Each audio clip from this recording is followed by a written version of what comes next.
Comment t'as fait, maman, pour savoir que papa, beau temps et mauvais temps, il ne partirait pas? Est-ce que t'en étais sûre, ou si tu savais pas? Monique? Est-ce qu'il était Oui, papa. déchiré, ça se pouvait? Je peux savoir pourquoi tu me réponds quand je t'appelle Monique? Pardon? Tu as parfaitement entendu ma question. Je n'ai pas compris, papa. Quand je dis Monique, pourquoi te retournes-tu vers moi? Tu veux rire, papa? Oh, pas du tout, ma petite fille. Mais alors, pas du tout. Mais parce que je m'appelle Monique. Toi, tu t'appelles Monique. Toi, ma fille unique, tu t'appelles Monique. Oui, papa, depuis 18 ans. Depuis 18 ans. Tu as quel âge? 18 ans, justement. Justement. Je ne suis pas comptable, moi. Je suis ton père. Simplement ton père, au cas où tu l'auras oublié. Et je peux savoir qui t'a appelé Monique? Toi, je suppose. Moi? Et quand, s'il te plaît? À ma naissance, probablement. Moi, j'aurais appelé ma fille Monique. La chair de ma chère Monique. Écoute-moi bien, ma petite fille. Je suis loin d'être un homme parfait. J'aime la bière. Je suis trop agressif avec les voisins. Je mange de la blanquette de veau en cachette. Et c'est vrai, je n'ai pas une passion pour le théâtre. Mais de là à appeler ma fille Monique, à sa naissance en plus, un tout petit bébé sans dépense. Non, ma chérie, ton papa n'est pas capable de ça. Alors, c'est maman. Ta mère? Quand ce n'est pas le père, c'est la mère qui donne le prénom, non? Fais très attention à ce que tu vas répondre. Tu affirmes là, devant moi, que ta propre mère t'aurait appelé Monique. Mais enfin, papa, qu'est-ce qui te prend? Parfait. On va voir le carnet.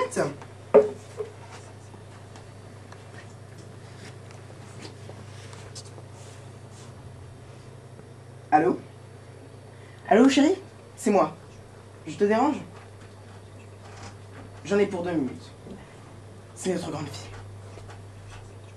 Elle vient de m'affirmer qu'elle s'appelle Monique. Oui, tu as bien entendu, Monique. Moi aussi. Ça l'étonne beaucoup. D'après elle, tu lui aurais donné ce prénom-là à la naissance. Tu es au courant de cette histoire? Mais bien sûr que je te crois. Mais elle est butée, tu la connais.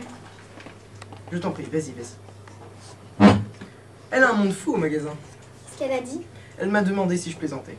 Moi aussi, je te le demande, papa. Donc tu n'en démords pas. Mais qu'est-ce que tu veux? Que je te montre mon passeport? Passeport.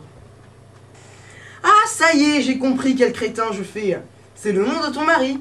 Tu t'appelles Monique, Madame Monique. Ah, coquine, je ne marchais pas, je courais. Je n'ai pas de mari, papa. Tu n'as pas de mari. Non, j'ai un ami. Alors comment se fait-il que tu portes son nom? Tu s'appelles Madame Monique sans avoir épousé Monsieur Monique. Qu'est-ce que tu me racontes là? Je ne te raconte rien. Ah, j'ai compris. C'est la nouvelle loi. Celle qu'ils ont faite pour les homosexuels. Le mariage sans mariage. J'ai compris. Ton mari est homo et tu as honte de me le dire. Mon pauvre petit chou, tu connais bien mal ton père. Sache que si tu es heureuse, je le suis aussi. Peu importe avec qui tu vis. Cela dit, c'est une chance que nous ne t'ayons pas appelé Monique. Tu te rends compte? Aujourd'hui, tu t'appellerais Monique. Ah. Papa, tu devrais te reposer. Me reposer comme ma propre fille refuse de me dire son prénom? Et ça, crois-moi, c'est bien plus scandaleux que d'épouser un pédéraste. D'ailleurs, à ce propos, je te conseille de l'annoncer en douceur à ta mère. Tu sais comment elle est, très pointilleuse. Dès qu'on s'écarte d'un millimètre de la règle, elle devient folle. Tu te souviens de mon mariage avec elle? Je n'étais pas née, papa. Quand je me suis mariée avec ta mère, tu n'étais pas née. Non, papa. Tu es au courant qu'on s'est mariés à cause de toi? Ta mère voulait absolument un enfant. Dans les règles, donc mariage. Tu ne peux pas y croire, on s'est mariés pour toi et tu n'es pas venu. Mais enfin, papa, je n'étais pas conçue. Tu le sais bien, maman n'aurait jamais accepté de se marier enceinte. Oula, tu dois, ouais. C'est vrai ça. J'imagine mal Yolande se présenter devant le maire, ou pire, devant le curé avec un péché dans l'abdomen. Tu dois avoir raison. Qui est Yolande? Ta mère? Maman s'appelle Nathalie, papa. Non, ma chérie, elle s'appelle Yolande. Comme sa sœur, sa mère, sa grand-mère, sa tante et ses cousines. Mais je croyais que c'était la seule à ne pas s'appeler Yolande. Non, ma chérie, elle n'y a pas coupé, comme toutes les autres filles de sa famille. Elle s'appelle Yolande. Je sais. Ça doit faire un choc. Ça. Apprendre à 18 ans que sa mère ne s'est jamais appelée Nathalie. Tu te rends compte, j'espère? J'ai fait tout ce que j'ai pu pour que tu l'apprennes le plus tard possible. Mais je savais qu'un jour, je serais obligé de te le dire. Mais pourquoi vous m'avez menti? C'est moi qui ai voulu qu'on appelle ta mère Nathalie dès que tu es née. J'avais peur qu'on se moque de toi à l'école. Que tes copines rigolent en apprenant que ta mère s'appelait Yolande. Comme sa mère, sa grand-mère, ses cousines. Qu'elle était la 27e Yolande de sa famille. On te demande pourquoi chez toi on était incapable de trouver un autre prénom pour les filles.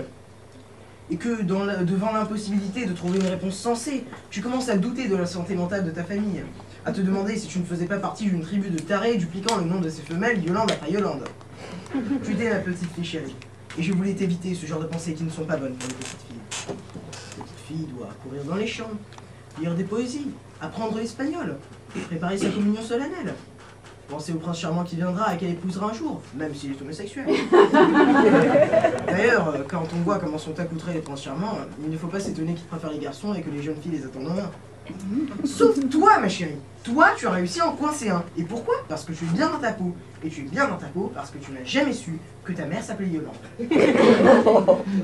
Et c'est pour me cacher que moi aussi je m'appelle Yolande que vous m'avez appelée Monique. Mais tu ne t'appelles pas Monique, ni Yolande. Alors comment je m'appelle? Voilà la question. La bonne question. Tu m'as quand même donné un nom le jour de ma naissance. Tu m'as intitulé, tu m'as pas sifflé. Bien sûr que je t'ai donné un prénom. Et tu ne t'en souviens pas? Ça fait 18 ans, ma petite chérie, 18 ans. Toi, tu te souviens de ce que tu faisais il y a 18 ans? Je venais au monde. Trop facile, trop vague. Je te demande un souvenir précis. Par exemple, un bruit, une image, une odeur. Par exemple, tu ne te souviens pas de moi penché sur ton berceau? Non. Et le nom que je t'appelais, avec lequel je t'appelais et que je te susurrais à l'oreille, même approximativement? Non. Même un son, une voyelle qui pourra nous mettre sur le chemin? Non. Tu te rends compte? Avec un cerveau tout neuf, bourré de neurones frais, tu n'as même pas été capable d'enregistrer le prénom que ton papa te répétait en te donnant le biberon. Et tu reproches à moi, un homme usé par les ans, de ne pas me souvenir de... Je te demande pardon. Ce n'est rien, c'est l'ingratitude de ton âge. Tout le monde y passe, c'est normal quand on a 16 ans. 18. 18 quoi? 18 ans, papa. Ah oui, c'est vrai, 18 ans. Tu es bien la fille de ta mère, précise, maniaque. Qu'est-ce qu'il y a? Ça ne va pas? J'ai dit quelque chose qu'il ne fallait pas. Tout va bien, papa. Oh, tu es ma fille, mon unique enfant. Bon, d'accord, je ne me souviens plus de comment tu t'appelles. Mais pour le reste, rien de toi ne m'échappe. Et là, je vois bien que tout à coup, quelque chose te préoccupe. Je crois que tu as raison pour Henri. Henri? Qui est Henri? Mon ami. Il s'appelle Henri? Ah, là, tu vois, j'aime beaucoup. Tu aurais été un garçon, j'aurais adoré t'appeler Henri. Henri, Henri, Henri. Reconnais que c'est quand même autre chose que Monique. Justement, je me le demande. Quoi? Je me demande parfois s'il n'aurait pas dû s'appeler Monique. Henri? Oui. Ah non, s'il te plaît! Tu m'as ouvert les yeux tout à l'heure. Je me rends compte que parfois elle se comporte comme une fille. Mais ma chérie, je t'ai dit que pour moi ça ne posait aucun problème. Je n'ai rien vu, rien. J'étais aveugle. Et pourtant, tu sais ce qu'il vient de faire? Henri? Oui. Il vient d'inviter un lanceur de javelot qui prépare les Jeux Olympiques. Ah, ça c'est une bonne idée. Je crois que tu ne comprends pas la situation. Il l'a installé dans son appartement. Avec tout son équipement? Non, parce que les lanceurs de javelot ont un équipement considérable. On croit souvent qu'ils ont juste un sac avec leur javelot et une paire de baskets. Mais c'est totalement faux. Écoute, Henri accueille un lanceur chez lui. Il l'entoure de son affection, lui donne un toit. C'est très important d'être aimé avant la compétition, de ne pas se sentir seul au monde. Non ma chérie, je pense que Henri va dans le bon sens pour qu'on s'en sorte. Pour que qui s'en sorte? La France, ma chérie, la France du javelot. Et moi, là-dedans? Tu es française, oui ou non? Tu es malheureuse avec lui? Très malheureuse? Oui. C'est sûr, ça ne doit pas être facile de vivre avec un sportif, surtout de haut niveau. Mais Henri n'est pas sportif. Il couche avec un sportif, ça n'a rien à voir. Tu sais, Henri s'est enfui dans une homosexualité positivement sportive. Plutôt une homosexualité utile pour un sport de jet. On ne peut pas lui jeter la pierre, il faut se mettre à sa place. D'autant que c'est une aubaine pour l'athlétisme français. Tu sais, il aurait très bien pu t'étrangler. Non, je pense que cette histoire tourne plutôt bien. Tu n'as pas à te plaindre. Je comprends mieux. Pauvre Henri. Oui, pauvre Henri.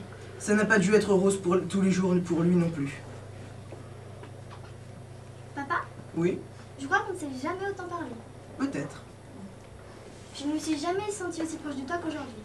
Ah, c'est d'autant plus bête que je ne me souviens toujours pas comment tu t'appelles. Je suis désolée. Hélène. Ce ne serait pas Hélène? Non. Hélène de Troyes. Catherine de Médicis. Antigone. Cosette. Ce sont des noms de ma jeunesse. Des noms de l'âge où j'avais ton âge, de quand j'étais petit.